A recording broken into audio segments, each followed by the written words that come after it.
Hi everybody, it's Andrea Mercier, aka Enlum, and welcome to my studio. I am here to do the second follow-up video with these molding paste backgrounds. So this is the one I did in the first follow-up video. These are the two that I made before that. And today this is the one we're going to be doing. We're going to be doing yellow tinted molding paste on the white watercolor paper, and I'm going to go back and use the exact same paints that I did with this one, and I'm doing it the same way too. So I just poured some in with some water, thin them out, and we're going to do washes like we did here, only because I found out that I liked that this came out smoother without as much buckling. So I didn't know if it was the water that was in with the Goldens or the Goldens. We're gonna keep experimenting until we figure out what's going on. So this has been dry for, I guess it's been about a week since I put out that video. I'm so sorry I have been offline. I was getting ready for my first art show yesterday, or it wasn't a show, it was a craft and vendor sale. And I spent a whole week getting ready and pricing my stuff and framing my limited edition print and figuring out how much space my friend Arlene and I were going to use. And 6 people came out. It was a little bit of a disappointment. I sold 2 pieces of my art, a 9-inch by 12-inch. One of my really super duper early pieces. There was a Peggy's Lake Cove one I did, and then there was a Seaside one that I did. And all he wanted was something that had water in it, and all he had was $5. So I sold him both for $5. I feel good about it though, because I sold something, and there was other people at that vendor show that sold nothing. So here we go. I'm going to start with the lightest blue. Just mix it up here a little bit and just smoosh it out. Now on my last video, you can link right there, I decided that there'll be a 4th video coming out for this, and basically what it's going to do is recreate both of these white on white again, except this one is, I'm going to gesso over it, and this one I won't, and see if I can get different, better results than I have been with the ungessoed paper, so that we can finally answer that question. To gesso or not to gesso? That is the question. I'm also going to dry, actually, you know what? I'm going to do this whole background, this one color to start. That's what I'm going to do. Just get some, and then I'm going to dry it, and then we'll start adding on some of the other colors in a wash and see if we can get them to blend in that. But this one, I think I'm just going to dry. So most of this will be fast forwarded again, just so that you don't have to listen to me chatting forever. Heat gun, fast forward.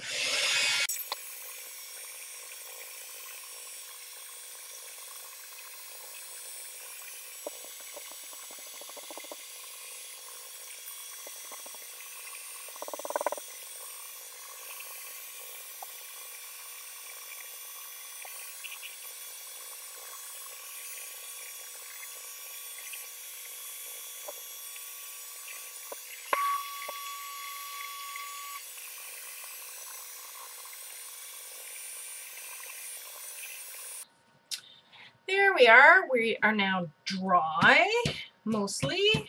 There's still a little bit of dampness. And I turned off my background fan, which I realized was on and making a horrible droning noise in the background. Alright, so next we're going to go with a turquoise.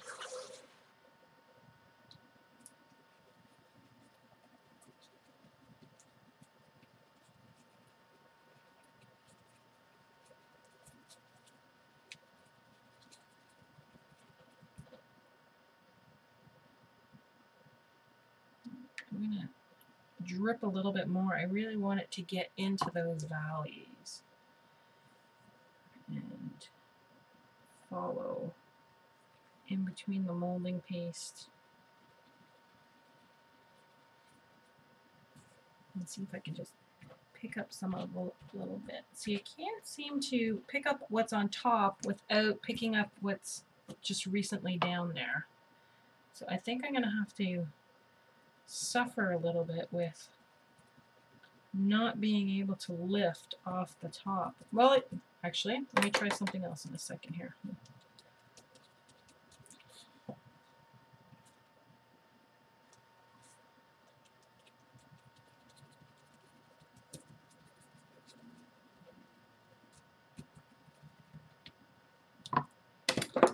Handy dandy. Oh no! Don't tell me I've run out of baby wipes. Oh, no. They just, these guys can be slippery when you get down to the bottom. Ah! Let go. There we go. It's supposed to be able to be done one-handed to make mothers' lives easier. Alright, so I'm just going to go on top of where the molding paste is with a lighter, smaller hand. Let's see if that works.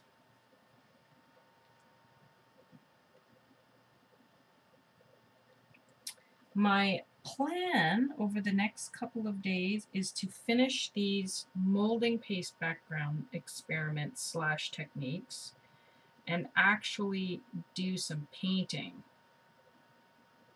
So I haven't actually accomplished any painting lately, which has been mildly frustrating. But I get on to a kind of obsession of, oh, I'm going to figure out how to do this so that I can, you know, figure it out for myself and figure it out for other people and just go with it. So like that, that's pretty good. I'm going to heat gun this. Fast forward.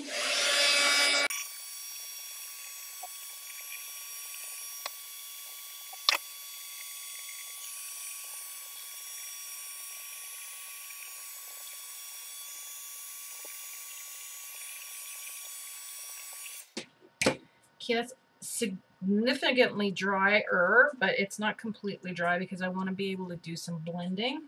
So I'm going to take the darkest color. Oops.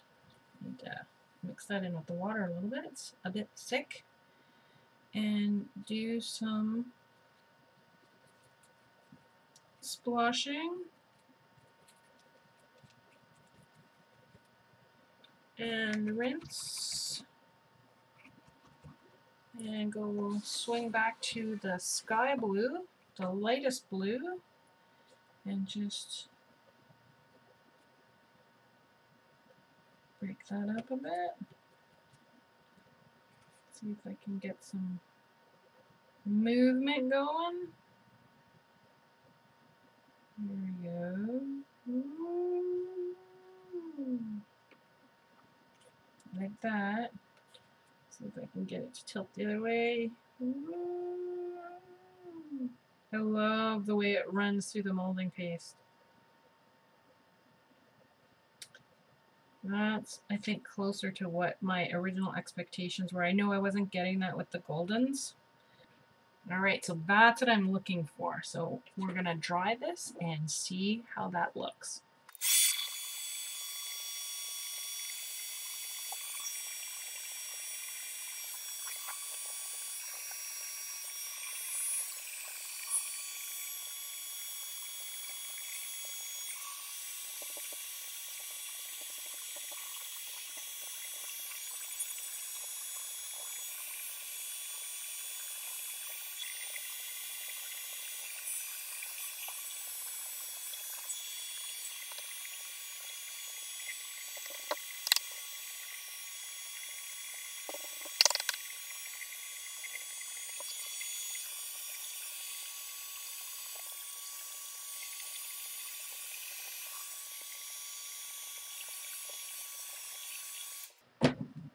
So as you can see in the fast forward, I decided to just put down a whole bunch more splots, and now this is really wet and I don't want to have a 20-minute fast forwarded.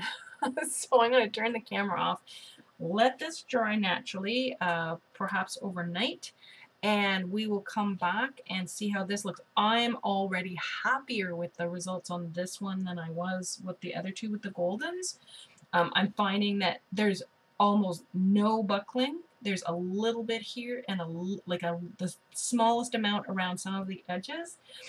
And I like that the color's a lot smoother and it hasn't faded as much as it did with the other one. I just got interrupted by my husband. I have no idea where I was babbling about. All I know is that I'm much happier with the results of this one. I find the color smoother and didn't fade as much. So we will see how this goes and we'll come back tomorrow. Bye!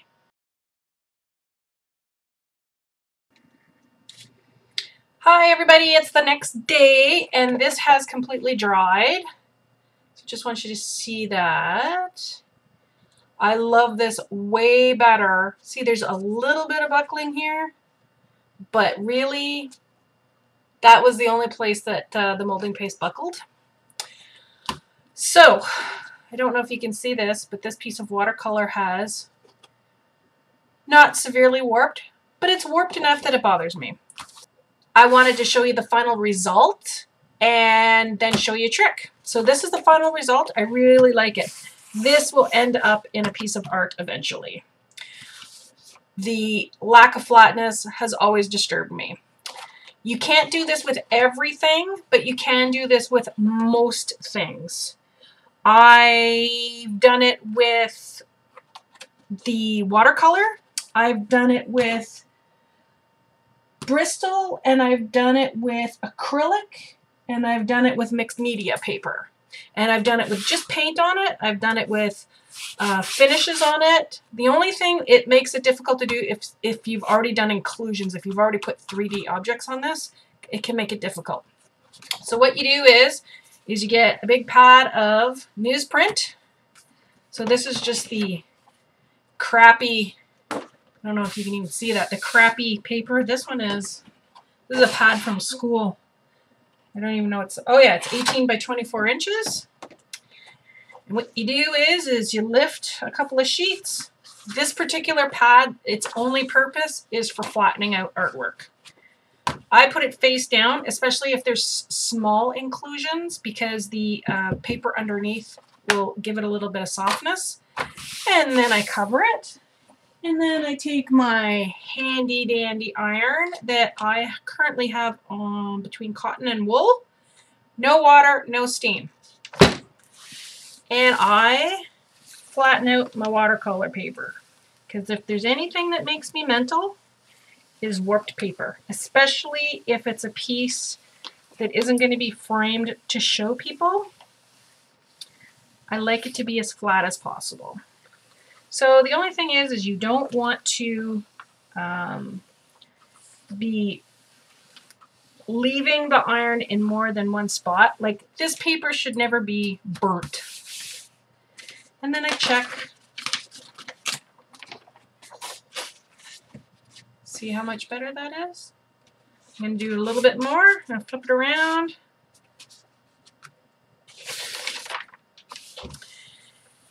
And this is what I do to flatten out my pieces. So if you have seen my flip throughs, there was one flip through where I did those Edgar Allan Poe binary interpretations. And that was on, I think it was on 12 by 12 inch square watercolor paper. It was a very, it was 12 by 12. I'm looking at it right now. It was 246 pound watercolor. It was very thick because I knew I was going to throw a lot of stuff at it.